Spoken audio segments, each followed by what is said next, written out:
আজ জামাই ষষ্ঠী। আজকে সব জামাইরা ভালো ভালো খাচ্ছ আমি জানি, তবে আমাদের ভাগ্যেও আজকে ভালো ভালো খাবার জুটে গেছে। আজকে আমার মিসেস রান্না করেনি, তাই আমার মনে হলো আজকে বাইরে থেকে খুব ভালো ভালো খাবার নিয়ে আসি। দেখো তন্দুরি রুটি নিয়ে এসেছি, তন্দুরি রুটি নিয়ে এসেছি। তন্দুরি রুটি খাওয়া হবে, আমি খাবো, আমার মিসেস খাবে, মা খাবে।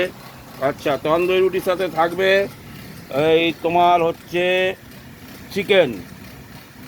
এটা হচ্ছে কী বলে এটাকে, আরে নামটাই ভুলে যাচ্ছি। তন্দুরি চিকেন পেটে আসছিল, মুখে আসছিল না। তন্দুরি রুটির সাথে তন্দুরি চিকেন, শাম্মি টিকিয়া, তন্দুরি চিকেন। আর এইখানে দেখো স্যালাড আর এই একটা চাটনি দিয়েছে, এই একটা চাটনি, স্যালাড, তন্দুরি চিকেন, তন্দুরি রুটি আর শাম্মি টিকিয়া। আজকে আমাদের এই মেনু। জামাইরা সবাই ভালো ভালো খাচ্ছে, আমরা ওই জন্য আজকে নিজেরা সেলিব্রেট করছি নিজেদেরকে। তোমরা সবাই ভালো থেকো, ভালো মন্দ খাও, আনন্দ করো, আমিও আনন্দ করি। খাওয়ার সময় আবার একটা ছবি তোলা হবে। Good night.